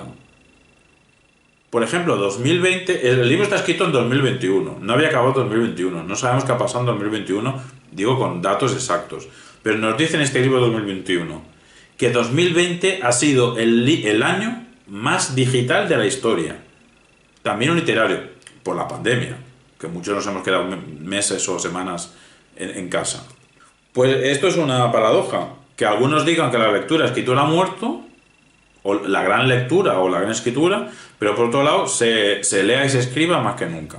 Bueno, pues ante este fenómeno nuevo le he dado también un término nuevo. Si pensando en el lector lo llama lectoespectador, pensando en el productor de escrituras e imágenes y imágenes textuales y textos con imágenes, a todo esto lo llama escrituras a la intemperie. Lo de la intemperie viene porque el nuevo escritor ya no está protegido por una gran editorial, o si es profesor universitario protegido por una universidad, está a la intemperie, está desprotegido. Pero es que quiere estar así. ¿Qué es escritura a la intemperie? Es un sintagma que pretende aglutinar el ascenso de una nueva forma práctica de escritura. Es que ahora se escribe de otra manera, en el mundo enredado, en el mundo internautico. Y esa nueva forma de escribir se caracteriza porque lo visual se entremezcla con lo textual. También por la aparición de una figura autorial, un autor, en convivencia con lo tradicional. Hay autores que a la vez que son tradicionales y escriben y publican libros al uso, libros físicos, editoriales al uso, también los mismos autores experimentan formas nuevas de escritura en colaboración, en equipo, experiencias varias por redes sociales, por internet, etc. Se da esa combinación. Vicente Luis Mora aclara que la escritura intemperie es un conjunto abierto, o sea, no está cerrado, no hay definición exacta. Si la hacemos al día siguiente sale una práctica nueva que no pide permiso para entrar, irrumpe directamente, de prácticas creativas, nuevas prácticas editoriales, nuevas, de críticas. La manera de hacer crítica literaria también ha cambiado. Y es un claro ejemplo de ello. Repito que aconsejo buscar el blog de Vicente Luis Mora. Pues algunas de ellas, algunas de estas prácticas nuevas creativas, editoriales y de crítica literaria, algunas de estas prácticas ya existían antes de la red, nos dice Vicente Luis Mora, ya existían, pero la red ha potenciado esta apertura creativa, editorial y crítica. Una práctica nueva que hemos dicho que puede convivir con lo tradicional me refiero a la manera tradicional de escribir, la manera tradicional de editar, la manera tradicional de hacer crítica literaria. Puede convivir, pero a lo mejor cada vez menos, porque se está cuestionando los modelos tradicionales de escribir, de editar y de criticar. La práctica del escritor, un escritor que hace objetos de papel como el libro, que puede llevarse eso a todas partes, ese fenómeno está cambiando. Quizá coincida esto con la supuesta o real crisis de la industria editorial, que este fenómeno de la crisis de la industria editorial paradójicamente va unido al ascenso del fenómeno de la autoedición. Hay, bueno, al menos en España, hay muchas empresas nuevas que son empresas de autoedición. Hace una década podía haber alguna tímidamente, pero es que hay varias potentes que funcionan muy bien, y ahora, digamos, en broma y en serio, el que no autoedita es porque no quiere, tiene otras cosas más interesantes que hacer. Según Vicente Luis Mora, hay 3 fenómenos causantes de la incierta situación actual. Una, aunque nunca se ha leído tanto como ahora, no se corresponde con un aumento del consumo de literatura. Se lee mucho, pero consumir, de comprar literatura, bueno, dice consumir, no dice comprar.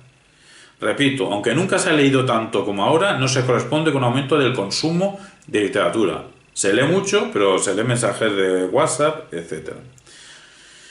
O se lee artículos de blog, que son artículos de lo que sea, pero a lo mejor no son literatura. Segundo, cada vez se dicta más, pero dictar literalmente, dictar a teléfonos, hacemos mensajes de voz, cada vez se dicta más a los teléfonos y cada vez se escuchan más mensajes de voz. Es decir, lo oral recupera el terreno perdido. La literatura empezó con un fuerte componente oral que lo perdió, luego un protagonismo de siglos de la escritura, y está recuperando lo oral el terreno perdido. También en filosofía está recuperando lo oral el terreno perdido que tuvo en su momento. 3. Los habituales lectores de literatura ahora mismo, claro que siguen leyendo literatura, pero es que tienen una oferta de estímulos de ocio más grande, estímulos de ocio también narrativos, no son obras literarias, pero son narrativos. Se está refiriendo a las nuevas series de televisión. Es que el cine, pues supongo que también el cine habrá evolucionado, o no, eso se puede discutir, o el cine está estancado, pero lo que hay que reconocer es que la manera de hacer series de televisión desde Estados Unidos, pues ha supuesto una revolución, unas estrategias narrativas nuevas, y eso, el lector de libros, de novelas, también se ha enganchado a la serie de televisión. O sea, ahora las conversaciones culturales entre gente cultivada no es tanto sobre el último libro que has leído, sino es sobre la última serie televisiva. Y termino ya con una comparativa entre la edición tradicional y esta edición de la literatura a la intemperie. Primer aspecto. Edición tradicional. Se cobra por editar. El editor cobra. Y también se cobra por ser editado. En la edición tradicional, si te publican, cobras. Bueno, cobras si vendes, claro. Aunque en la edición tradicional, por ser editado, cada vez se cobra menos. Pero bueno, lo normal es que el editor cobra y el escritor cobra. El mismo aspecto en la edición a la intemperie. No se cobra por editar ni por ser editado. Segundo aspecto, derechos de autor. Edición tradicional. Los derechos de autor están reservados mediante un copyright. Ayer hablábamos de a quién pertenece el texto, se puede interpretar de un modo hermenéutico o se puede interpretar de un modo de propiedad privada. Existen normativas sobre el copyright, sobre la propiedad intelectual. En la edición a intemperie, los derechos de autor pues son variables. Por lo común suele haber licencias. Proceso de difusión. En lo tradicional. Es un proceso largo. Creador, editor, impresor, distribuidor, librero, comprador. Y claro, todos tienen que cobrar. Proceso de difusión en la escritura a intemperie. La más larga sería creador, intermediario, un intermediario digital y ya directamente el comprador, que es un lector. Pero incluso puede ser solo 2 pasos. Creador-lector. Directamente el lector puede comprar directamente, comprar o recibir. No tiene por qué haber intercambio económico. Estamos hablando de difusión, no de venta. La difusión en la intemperie puede ser de creador directamente al lector. Siguiente aspecto. En lo tradicional se busca una cierta permanencia del producto y la posteridad de la obra. Bueno, lamentablemente lo de la cierta permanencia del producto, decimos nosotros, lamentablemente cada vez menos. Los libros se ven como objetos que hay que comprar ya. Se anuncian, hay mucha publicidad, se anuncian los bestsellers, los ciertos libros. Las grandes editoriales hacen unas tiradas muy grandes y en 2 meses hay que comprarse, hay que vender, se tienen que vender. Y si no se venden, pues al siguiente libro. Y todos esos libros se cogen y se destruyen. Se reciclan para papel. Se pierden literalmente. Fernando Castro, hace poco por YouTube, es un crítico de arte, decía la situación de que una editorial se puso en contacto con él, que decía que quedaban 500 ejemplares de una obra suya de hace tiempo que no se había vendido y que la iban a triturar, que si él quería comprarla a precio de coste o algo así, porque como se iba a tirar, a reciclar, por si él quería aprovechar algo, ¿no?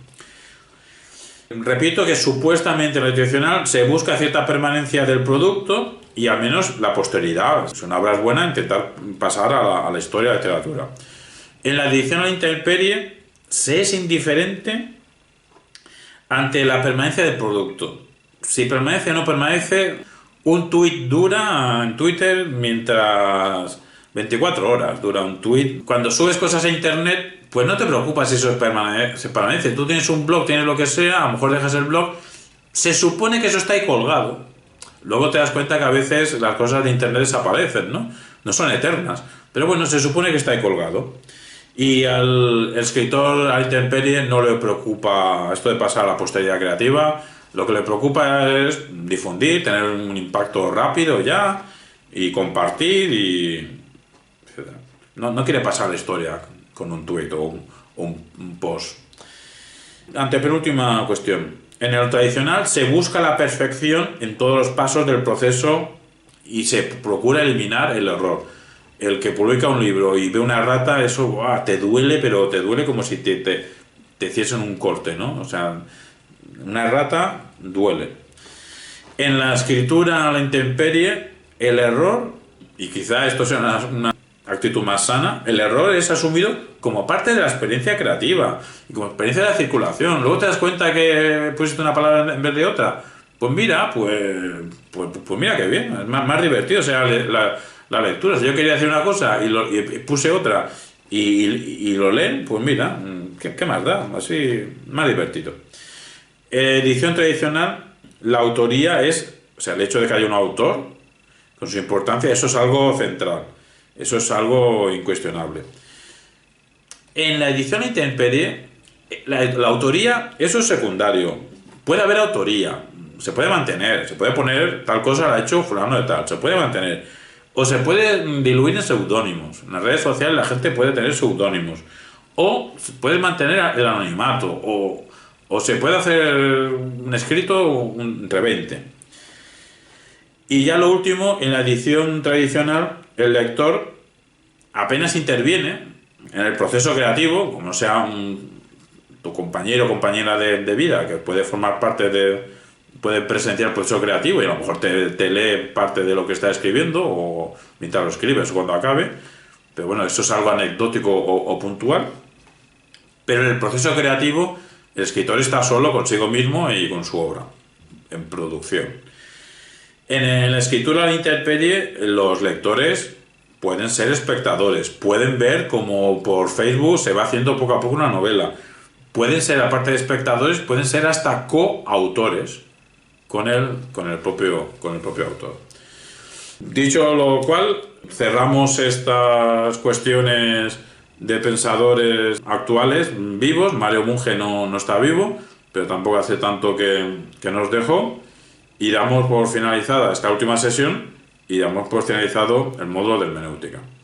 Gracias, Javier, el curso súper interesante, muchísimas gracias.